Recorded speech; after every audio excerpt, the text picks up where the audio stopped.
Comparison of TTI means transfusion transmissible infections screening methods in the blood banks. Blood transfusion services are one of the essential services of the modern day healthcare systems. More so in the setting of trauma and CVTS surgeries, obstetrical care, hematological disorders, malignancies, and many more.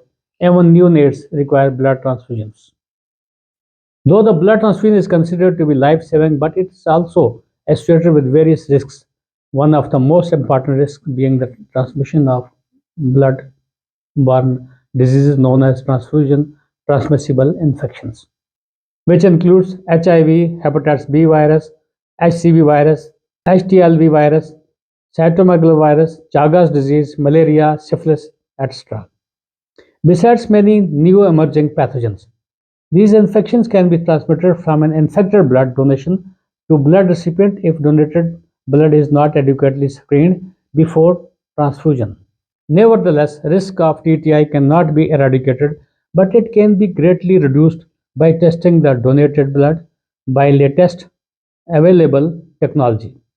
For the safety of blood, each nation has developed its own safety policy and has formulated guidelines for TTI testing.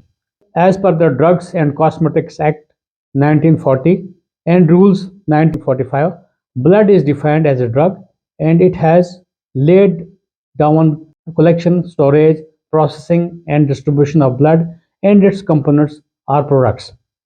Under this act, it is made mandatory to test the donated blood for 5 TTIs, that's HIV, hepatitis B virus, HCV, syphilis, and malaria by appropriate testing methods as recommended by competent authority.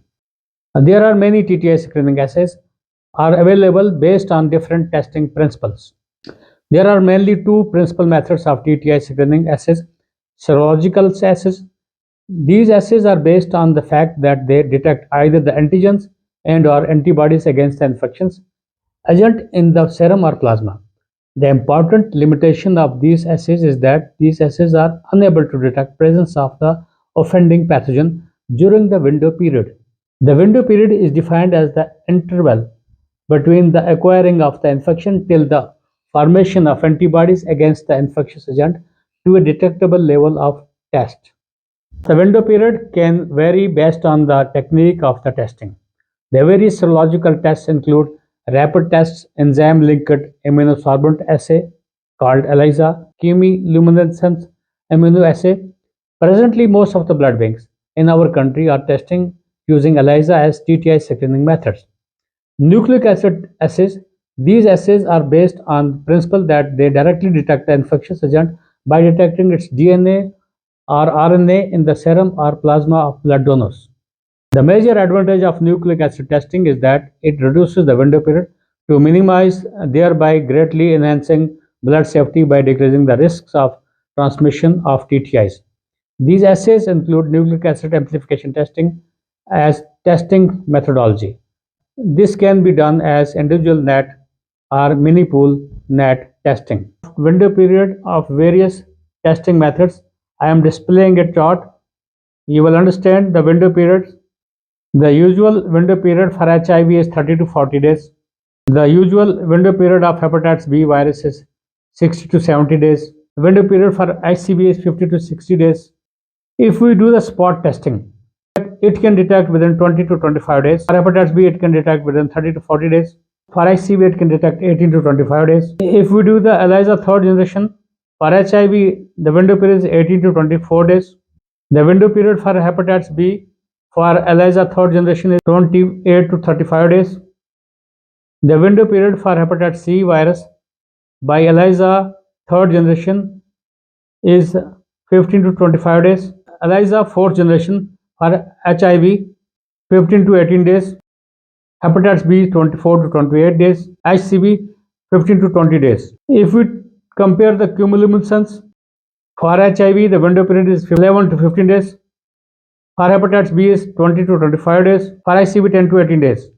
For example, if you do the NAT, ID, individual donor, NAT or MP NAT, mini pool NAT, the window period for HIV is 5 to 11 days. The window period for hepatitis B is 15 to 25 days. The window period for HCV is 5 to 15 days. Note, IDNet is more sensitive than MPNet. This comparison chart will help you to understand and memorize the comparison between the window periods of different types of screening methods for safe blood transfusions. No blood transfusion is good transfusion unless it is definitely indicated. One should weigh the benefits versus risks of blood transfusion. The blood transfusion should be the last option. One should weigh the benefits versus risks of blood transfusion. This was all about the comparative studies of different screening methods of safe blood transfusion practices.